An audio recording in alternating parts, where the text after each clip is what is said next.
नमस्कार मंडळी, मी सुनील पाटोळे स्वागत करतो तुमचं आपल्या कोकणी माणूस या यूट्यूब चॅनलवरती।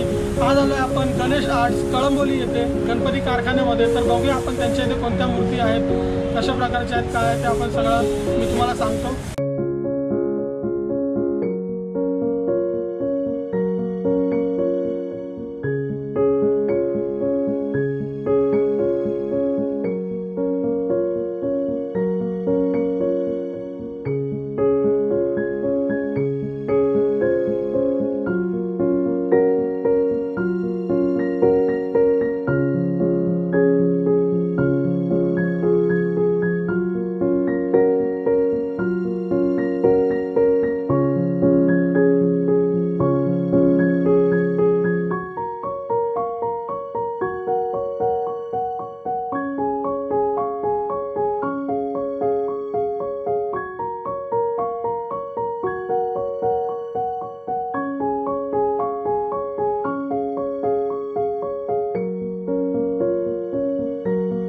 केव्हापासून हे काम चालू केलं, म्हणजे तुम्हाला केव्हापासून आवड आहे या सर्व गणपती मूर्ती पेंटचं म्हणजे गणपती माहेर करत ना। हो, गेली 22 वर्ष मी हे करतोय आणि लहानपणापासून आमच्या एक मित्राचा कारखाना होता, तिथे आम्ही हे शिकायला जायचो।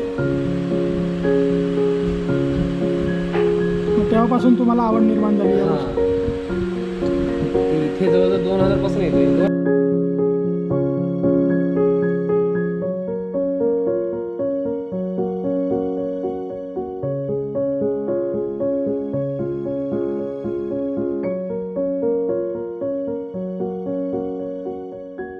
तुम्ही इथे पूर्ण मूर्ती तयार करता की नाही, फक्त हे रंगकाम?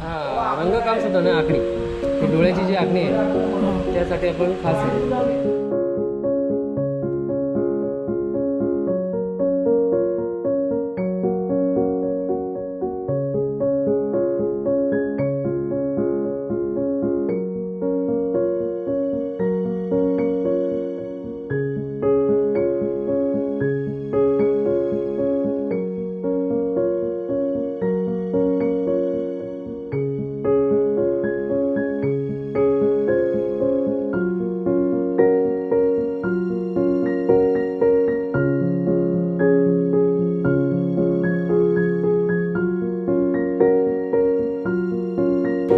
वयाचे मी 12 वर्षापासून हे काम मातीची मूर्ती तिथे बनवलेली आहे, ती बघा तुम्ही। लहानपणापासून छोटे छोटे मूर्त्या करता मी बरोबर माझे गुरुवर्य श्री सत्यनारायण धुरी आचरा पिरावाड, त्या पिरावाडचे माझे गुरुवर्य। मुंबईत मी स्वतःचा कारखाना घातला, लालबागला स्वतःचा कारखाना घालून त्याच्यानंतर भाड्याची जागा असल्यामुळे जागा गेली, मिलचा संप झाला, मिलमध्ये नोकरी करत होतो। मग मी गावाला गेलो आणि गावावरून आल्याच्यानंतर हे दिलीप शिंदे यांच्या कारखान्यामध्ये आज 12 वर्ष मी हे काम करतो, हाती मूर्ती बनवतो। प्राय इंदिरा गांधी मिनिस्टर यांचा पुतळा मिडगाव गावात दिलेला आहे। डॉक्टर बाबासाहेब आंबेडकरांचा पुतळा डॉक्टर बाबासाहेब आंबेडकर हायस्कूल वरळी 52 आहे, तिथे पण दिलेला आहे। एवढी माझ्या अंगात कला। शिक्षण माझा 11वी जुनी, त्याच्यानंतर शिक्षण एवढं आणि आता माझा वय 70 वर्ष वय झालेलं आहे। तिथपासून हे काम मी करतो, या कामाची मला भयंकर आवड आहे।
जेव्हा तुम्ही सुरुवात केली तेव्हा किती मूर्ती बनवायची आणि आता किती मूर्ती बनवता? तेव्हा 100-125 बनवायचो. आता 3-4 हजार 5,000 पण जातात. कमीच पडतात त्या पण. 1 फुटापासून 16 फुटापर्यंत. किती महिन्यात आधी हे काम चालू करता? आमचं 12 महिने